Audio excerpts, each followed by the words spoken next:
Coucou mes petits chéris, on se retrouve aujourd'hui pour le petit message du jour du 22 février 2021. Je vais vous prendre un beau message de l'oracle du peuple végétal. Parce que je le trouve superbe cet oracle. Tout simplement. Hein. C'est toujours le même principe. Mic, lâche trompette. Vous choisissez un des deux. Moi, je vous donne un petit message qui vous accompagne toute la journée. Donc, j'espère que tout le monde va bien en ce beau lundi matin, une nouvelle semaine. Voilà, de nouvelles aventures. J'ai des cartes bâtisseurs. Enfin, j'ai une carte bâtisseur et une carte enseignant qui ont sauté. Il y a le poirier. Donc, vous voyez ce que ça vous évoque par rapport à la carte, par rapport aux couleurs. Celle-ci, je ne vous les lis pas. Et le platane en bâtisseur. Vous savez, les platanes, on en a plein nos villes. Moi, j'adore leurs feuilles. Je trouve ça super beau, en fait. Mais voilà, c'est tellement simple que c'en est beau. Puis, ils ont toujours des gros troncs et tout. J'aime bien les platanes. Je trouve ça super solide. Et le poirier a ressauté. Donc, vous voyez vraiment ce que ça vous évoque. Si ça évoque quelque chose en vous. D'accord? Ah, j'ai le chêne. Oh, puis ça suffit, hein. Donc, vous voyez, si ces plantes, si ces arbres vous évoquent quelque chose. D'accord? Si ça vous évoque rien, ça vous évoque rien. Hein. Je vous rappelle que c'est général quand même. Alors, hop, hop. On commence toujours par Mic. Vous le savez, c'est un principe de base. Le narcisse, c'est une carte artiste, le narcisse. On va regarder ce que nous dit cette jolie carte. Quel est le message du narcisse? Alors,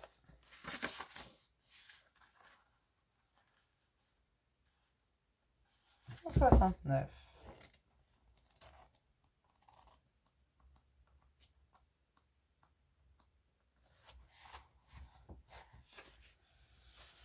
Le narcisse. En explorant le monde, nous découvrons ta propre beauté. En révélant ta beauté, tu révéleras la beauté du monde. En explorant le monde, tu découvriras ta propre beauté. En révélant ta beauté, tu révéleras la beauté du monde. C'est plutôt joli, hein? Le narcisse est une jolie plante. C'est la première fleur à défier l'hiver. Elle sort de terre dès la fin des dernières gelées, enthousiaste, curieuse, téméraire. Le narcisse est l'une des premières fleurs avec les personnages à annoncer le printemps. Fier et souvent solitaire, il dresse sur sa tige droite sa fleur jaune, en forme de trompette, marquée d'une bordure presque blanche. L'une des filles les plus connues de la famille des narcisses est la jonquille, que vendent les marchands à la sauvette dès le début du printemps. La narcisse nous vient des zones tempérées d'Europe. Chaque bulbe donne quelques fleurs parfumées. Le narcisse est un artiste, au tempérament facile à apprivoiser. Il supporte aussi bien les sols humides en hiver que la sécheresse de l'été. Il est peu exigeant en soins. Il suffit durant l'automne de planter profondément ses bulbes dans une terre bien aérée pour qu'il nous offre de belles fleurs d'un jaune vif et profond dès le mois de février pour les plus précoces et jusqu'au début du mois de juin pour les plus tardifs. Le narcisse apprécie que le jardinier l'allège des fleurs mortes après la floraison pour ne pas fatiguer son bulbe. C'est le seul soin dont il a besoin. Le narcisse est fidèle et reviendra d'une année sur l'autre. S'il aime la solitude, il s'entend bien avec ses sœurs Tulipe et Jacinthe. Le tempérament du narcisse est ambivalent. L'origine de son nom s'inspire du roseau en espagnol, du narcotique grec et d'un personnage de la mythologie qui a révélé sa personnalité. Avant d'être une fleur, Narcisse était le fils d'un fleuve et d'une nymphe, ce qui avait doté sa nature d'une beauté exceptionnelle. Il était convenu qu'il vive une vie glorieuse, tant qu'il ne verrait pas son visage. Mais un jour, pour s'abreuver, le jeune chasseur découvrit la beauté de ses traits dans le reflet d'un lac et en tomba amoureux. Il se laissa mourir dans l'eau du lac. L'esprit du Fils des dieux revint dans l'esprit de la fleur, qui porte désormais son nom. Depuis, le narcissisme définit une admiration exagérée à un culte de la personnalité, poussé à son extrême. Le narcisse a renforcé depuis l'ambivalence de son caractère.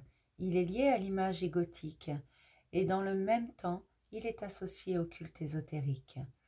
Il est lié au printemps, et donc à la fécondité, et il se plaît dans les cimetières pour rappeler l'engourdissement de la mort. Son suc est très toxique et brûle les doigts de ceux qui le cueilleraient trop souvent. Mais ce même suc est utilisé dans l'Antiquité en baume pour apaiser les douleurs et dans la médecine moderne pour soigner la maladie d'Alzheimer. Par sa couleur jaune, le narcisse nous relie au plexus solaire, le cœur des émotions. Il est associé aussi à la couleur or et incarne l'abondance et la prospérité. La vue de cette couleur jaune dorée, après le mois d'hiver, nous inspire la confiance dans l'éternel recommencement. C'est une fleur d'encouragement et de soutien. Par sa précocité, le narcisse accompagne les projets novateurs et la richesse à venir. On l'offre pour marquer notre soutien et notre confiance en l'avenir, comme on peut l'offrir à une personne pour retrouver l'estime d'elle-même. Tel un miroir, le narcisse nous interroge sur notre propre image. Il nous questionne et nous aide à découvrir notre véritable nature. Le message du narcisse. Je suis le narcisse. J'ai la capacité de te renvoyer l'image de toi qui te conviendra. Ce que tu vois de toi n'est pas toi et n'a rien de réel. Tu perds beaucoup d'énergie à te concentrer sur ton image. On dit que Narcisse s'est noyé dans les eaux d'un lac en voyant son reflet, mais puisqu'il ne s'était jamais vu auparavant, savait-il qu'il s'agissait de son propre reflet? Et si c'était le lac qui était tombé amoureux de Narcisse en découvrant son propre reflet dans les yeux de ce bel homme? Et si c'était le lac qui l'avait appelé dans ses profondeurs? Je suis le narcisse. Lorsque tu plonges dans le cœur de la beauté, c'est la beauté du monde et la beauté de Dieu que tu peux découvrir. Les hommes, souvent, ont peur des mots et ont peur de Dieu. Remplace ce mot par celui qui te fait du bien. En plongeant dans ta véritable nature, tu découvriras la nature de Dieu. Observe-toi, plonge en tes qualités, ton potentiel, étudie les pouvoirs du cerveau, du cœur, des mains, et tu découvriras que ta nature est d'essence divine, et que lui rendre hommage, c'est rendre hommage au monde. Voilà le message du narcisse. Regarde-toi, mais regarde-toi réellement. Ne cours pas après une image. Sois toi. Ta part de divinité, on en a tous une. Elle est en toi. Elle est en toi. N'hésite pas à aller la découvrir. C'est important. Pour mes petites schtroumpfettes, le pissenlit. C'est un guérisseur, le pissenlit. Et il me semble que je l'ai déjà sorti, le pissenlit. Il y a des cartes que je n'ai absolument jamais sorties. Même en consultation privée. Alors, on va regarder ce qu'il nous dit. La 70. Je vais finir par les connaître par cœur. Le pissenlit, celui qui partage sa connaissance s'enrichit à nouveau et apprend davantage. Partager, c'est important. Le pissenlit fait partie des plantes simples, populaires, faciles à trouver, à reconnaître. Le pissenlit appartient à la famille des guérisseurs et se comporte comme un médecin de campagne. Accessible, humble et très efficace, c'est une plante rustique qui appartient à la famille des endives, des laitues et des salsifis. On le trouve partout en Europe, mais aussi au Canada et en Asie. Il pousse où il veut, aussi bien dans les jardins potagers que dans les friches, les champs, les prairies. Il se développe librement, avec ses amis le coquelicot et la pâquerette. Il s'invite dans les rocailles et dans les interstices entre les pavés des villes. C'est pourquoi, bien qu'il soit riche de rares qualités, il a ses adeptes et ses détracteurs, qui le considèrent comme une mauvaise herbe, comme toute personnalité atypique. Il gagne à être connu. Le pissenlit est une espèce qui regroupe plus de 2000 sous-espèces à travers le monde. Ses fleurs à tiges creuses mesurent une vingtaine de centimètres. Les racines du pissenlit sont toujours 2 fois plus longues que la tige et s'enfoncent profondément dans le sol pour lui permettre de survivre durant l'hiver, notamment dans les pays froids. Cette plante a été identifiée depuis des millénaires dans la médecine chinoise et dans la médecine ayurvédique. En Occident, il est probable qu'il ait été découvert à l'Antiquité, mais c'est vraiment au Moyen Âge qu'on lui reconnaît ses propriétés. Le pissenlit doit son nom à ses actions diurétiques. Pis en lit.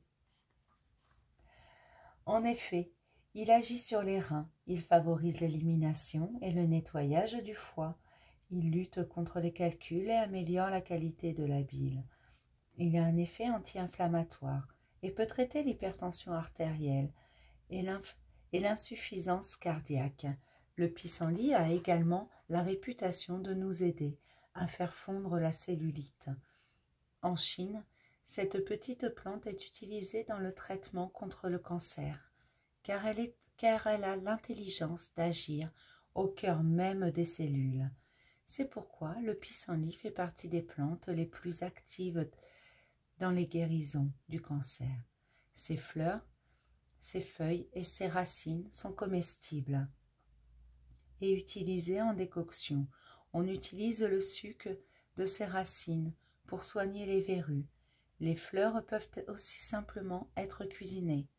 Dans ce cas, il est préférable de cueillir les jeunes pousses et de se limiter aux récoltes de mars à juin.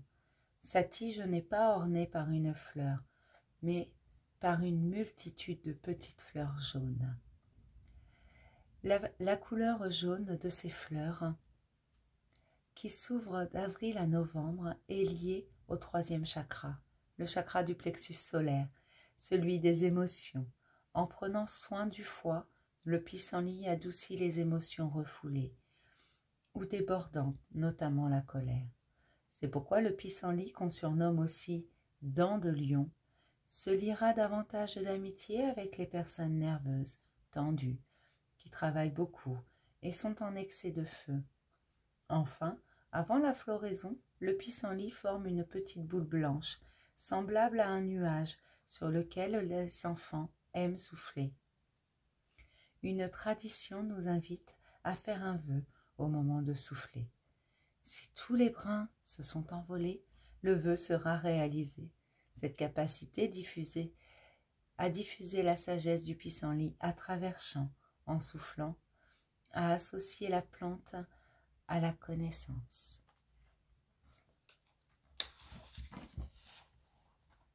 Le message du pissenlit. Je suis le pissenlit, j'ai un message précieux à te transmettre. Es-tu prêt à l'écouter? Je te pose la question, car beaucoup d'humains refusent de recevoir le message d'une petite fleur comme moi. Je pousse entre les pavés et ne fais pas la fierté des fleuristes. Pourtant, je continue depuis des millénaires à transmettre mes vertus, car je connais ma valeur. Et toi, connais-tu ta valeur? Tu as acquis en toi une grande expérience et une grande sagesse. De par ton parcours, tes rencontres, tes apprentissages, tu as en toi une connaissance. Pour autant, ce ne sont pas les expériences qui forment ta connaissance, mais la façon dont tu les intègres et celle que tu es prête à transmettre. Accueille ce que tu as appris profondément dans tes cellules, Assume avec fierté ce que tu sais. À défaut, un pan de ta vie ne peut pas s'intégrer en profondeur. Il s'enquiste et forme comme des caillots qui bouchent tes artères, tes veines ou tes canaux sensibles. Tu as vécu ton expérience que tu n'as pas encore totalement intégrée, car tu ne les as pas acceptées. Parfois, tu aurais aimé que ta vie se soit passée autrement. Parfois, tu as conservé de l'amertume ou de la rancune. Parfois, tu n'as pas pardonné. Pourtant, c'est en acceptant pleinement ce qui t'est arrivé, jusqu'à en être fier, que tu accéderas à ta sagesse. Regarde mes fleurs. Je dis bien mes fleurs, car souvent, on me prend pour une fleur. Ce n'est pas une fleur, mais des milliers de petites fleurs qui se forment en bouquet sur le haut de ma tige. J'incarne l'intelligence collective et je rassemble tout ce qui fait notre expérience. Accueille tout ce que tu es, tout ce que tu as été, pour honorer ce que tu seras. Soyez fiers de vous, soyez fiers de ce que vous avez vécu, soyez fiers de toutes vos expériences, soyez fiers de ce que vous savez, de ce que vous avancez. Et voyez, aujourd'hui, on a eu 2 plantes reliées au plexus solaire. Alors, je prends la fin parce que je sais qu'il y en a qui regardent les deux. 2 fleurs reliées au plexus solaire. Je pense que cette semaine, vous avez quelque chose à comprendre sur votre confiance en vous. C'est le centre de vos émotions, c'est votre confiance, c'est le plexus solaire, c'est ça. C'est votre lumière, tout simplement. Pour ça d'ailleurs qu'il est jaune, c'est votre lumière. Faites-la sortir. Soyez fiers de vous, soyez fiers de ce que vous avez vécu, soyez fiers de vos expériences, soyez fiers de ce que vous savez. Soyez fiers, mes chéris, c'est important.